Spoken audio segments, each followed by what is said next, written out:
Let us at first create the wall. I press this wall button, then I select this wall, then I press Ctrl and hold the mouse button and drag to the side. Then I click somewhere here in the field. Now my wall is created and I also have a cladding on it. Let us put a hole in our wall. We select our wall, then we press hole and select this one, and then we move the hole on the wall.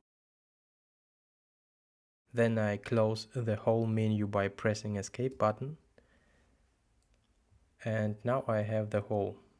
But you see, I have here another material as I have outside. And I'd like to have the same material like I have outside on my wall. Let's select the wall. Then we go to the material tab here.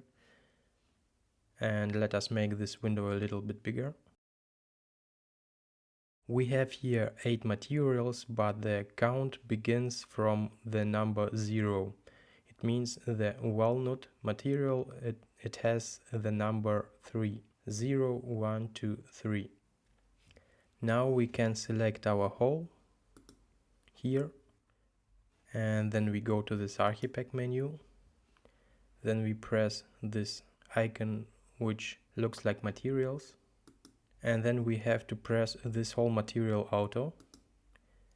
And then we can select the materials. For example, we'd like to give it the index number 3. And then nothing happens. Then you just need to press this refresh button, that's it. And here you have your material like you have the outside.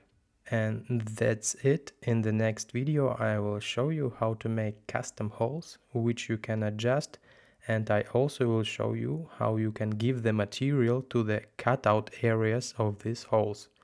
Thank you for watching and I'll see you in the next video.